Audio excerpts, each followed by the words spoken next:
I thought it would be really fun to share how I make my bedazzled books that I have on my Etsy shop.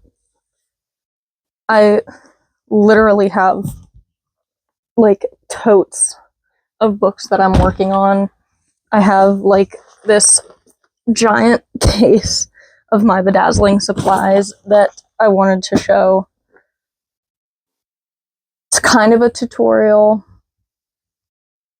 but there are so many different ways to do it that you really just have to find how you like doing it. But I'm going to show everything that I have and the stuff that I like to use, and maybe that will help you out a little bit if you wanted to try this hobby. It is an expensive hobby, I will warn, but it's so fun. So I'm going to flip you around and give you a little tour of my supplies case first. I actually changed my mind. I'm not going to flip you around just because it would be easier for me to hold it up. But this is where I keep all of my glues. The glue that I prefer is the B7000, and I really like these. This one isn't opened yet, so I'm not going to open it to show you, or I probably can just a little bit. So the cool thing about these is they have a really precision tip, and the lid has this little needle type piece. Whoops, sometimes it's hard to get it back in, but it goes into the tube so that glue doesn't dry in the tube, which is really awesome. This is technically an epoxy, so you do have to be a little bit careful with this. I would recommend opening up some windows when you use it. It can be really strong sometimes, but I just get the little bottles. I have no problems with them. I really, really like this glue. It does take 48 hours for it to fully cure, but I don't really sorry. I don't really mind waiting for it to fully cure. I'll show you the rhinestones like all together, but I use a sealer. Well, I was using the sealer on a lot of my books. Like my copy of The Cruel Prince is sealed, and I sealed it using the diamond painting sealer that you can get in like craft stores or on Amazon and stuff. I don't know if I want to keep sealing my books just because I don't want to dull how shiny they are, but I haven't really decided yet, so I don't know. It's really based on personal preference, I think.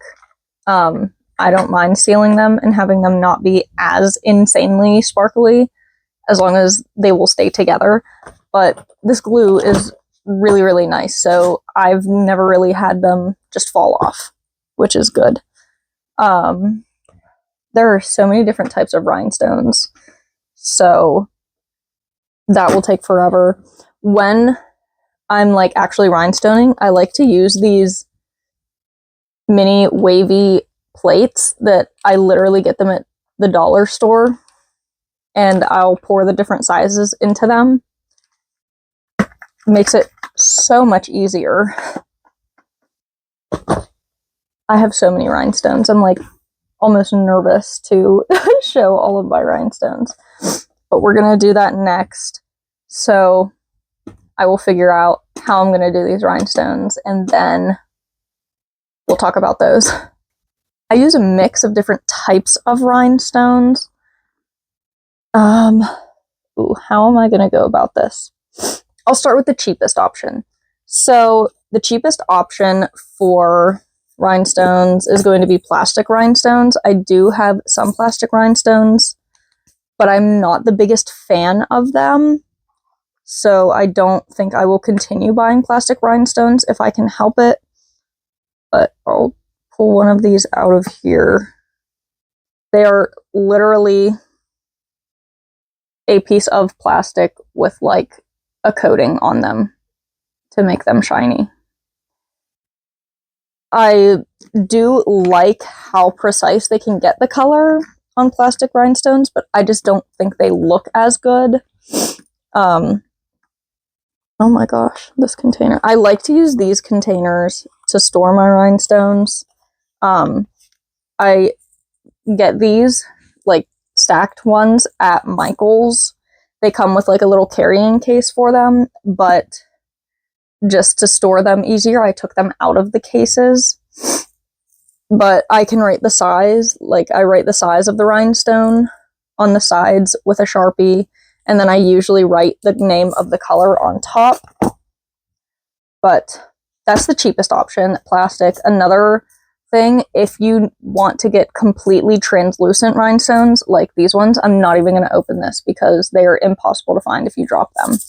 But they are like 100% clear and they are plastic. It's hard to get this with other type of rhinestones, so those are really the only plastic rhinestones I see myself continuing to buy. The next step from plastic rhinestones are glass rhinestones. That is most of what I use.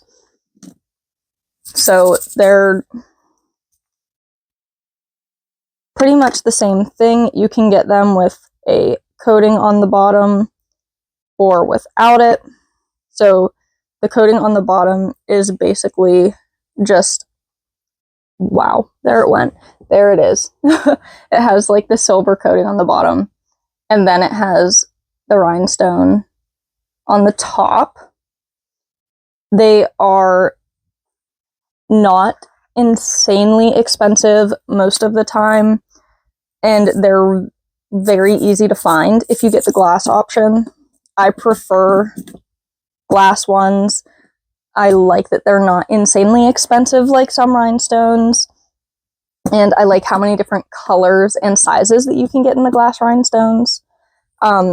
These are like a very specific type of glass rhinestone.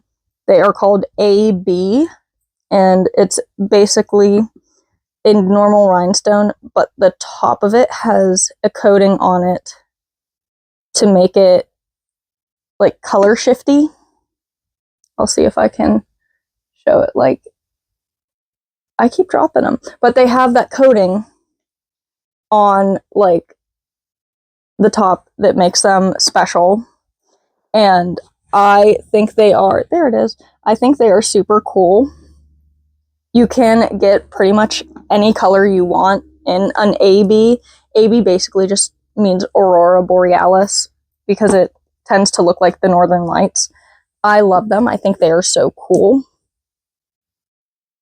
The brands that I typically use for glass rhinestones are Bead Landing, which is just the Michael's brand, or I don't know if I don't have any bags of the other brand. It doesn't look like right now because I have them all organized, but Beads Land is super good quality. I love it. I don't have a bag of it. I wish I did, but they're absolutely amazing. The next option are actual crystal rhinestones. I have like these ones. I keep them in special cases because I don't get a whole lot of them. Like, I get really tiny amounts of them because they do tend to be expensive.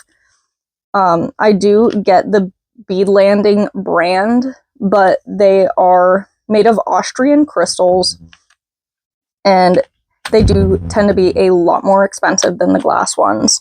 So I use them sparingly, and I only really use them for really small parts of my little bedazzling. So like I right now, to finish my Catching Fire bedazzle, need like a really yellow rhinestone. I don't want to go out and buy more glass rhinestones, so I'll probably use my yellowy Austrian crystals. A lot of people used to use Swarovski, that's so hard to say, but those types of crystals, they're very expensive, and that brand doesn't like people just using them for crafting, so they have stopped selling them. But another awesome type is Preciosa, which come in little packs like this, and they're actual crystal. I also use those sparingly. I only have these ones because they were on mega sale at Joann Fabrics because they're going out of business.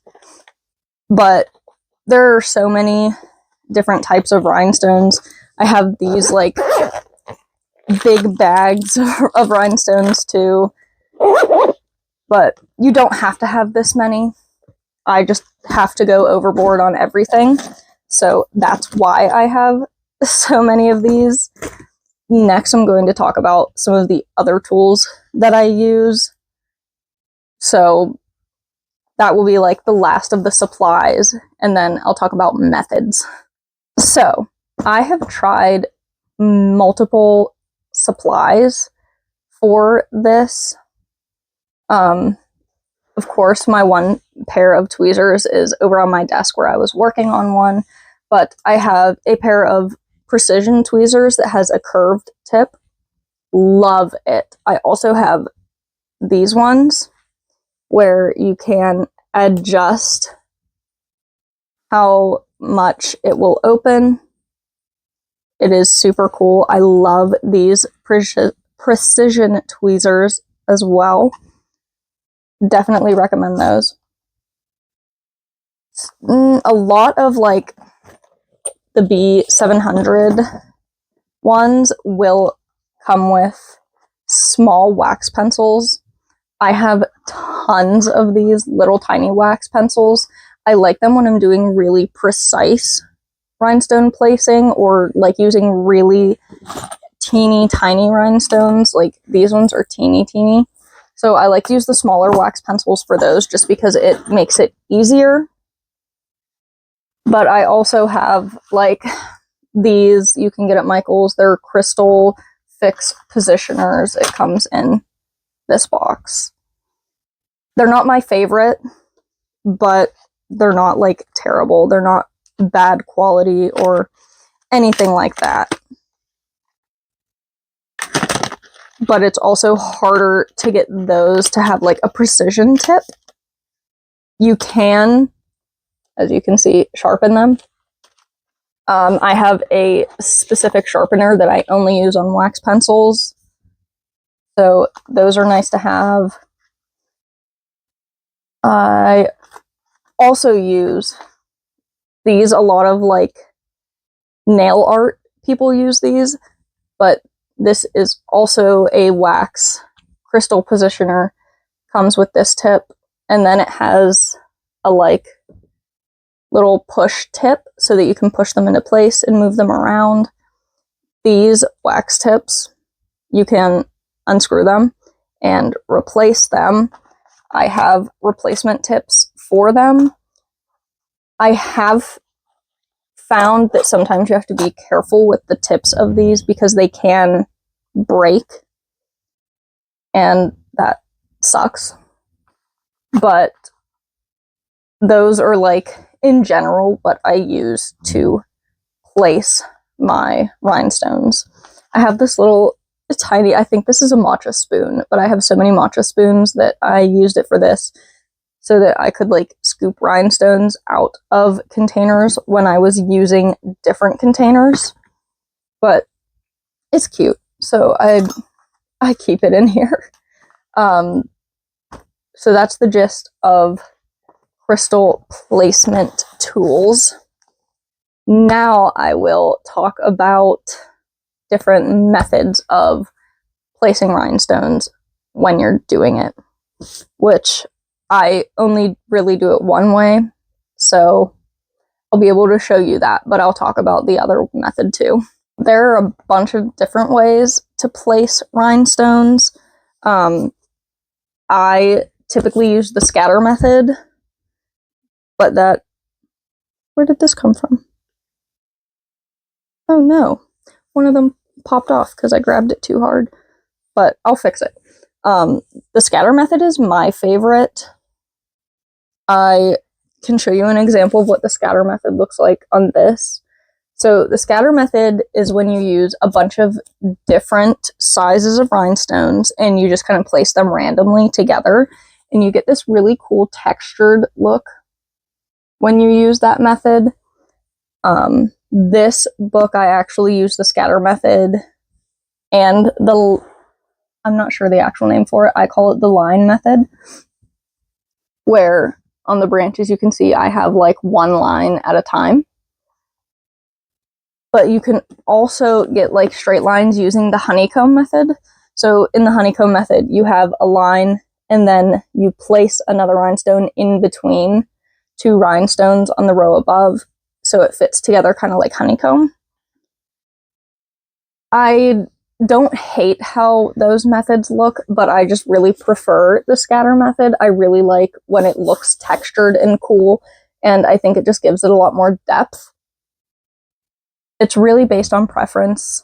I'm not saying there is a right way and a wrong way, and I'm not saying that some of them don't look as good as others. I just prefer the scatter method. Oh, it just looks so cool. I love it. But this is also a good example of different types of rhinestones, because I use 3 different types of rhinestones on this book. So these gold ones on the crown are plastic rhinestones, still pretty shiny. The white are also plastic rhinestones. The black ones are glass rhinestones. And these ones on the tree branches are Austrian crystal rhinestones. So this is a mix of all 3 types of rhinestones on one book. Some of them I just like the look of a little bit better. The Austrian crystals are the most shiny, and the plastic ones are the least shiny. It really is based on preference. But this is one where you can really see the scatter method too. I am rhinestoning It by Stephen King, and since the letters are really big, you can really use the scatter method well on them. I absolutely love how it looks, but it's all personal preference. So I'm not going to tell you there is a right way or a wrong way. It's just based on what you like. But that is pretty much it. I'll open my other tote and see.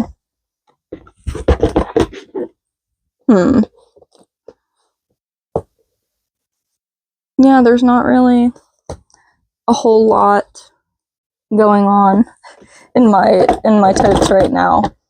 But I'm working on a bunch of different bedazzled books. I'm almost done with a 4th wing bedazzle. Oh my goodness.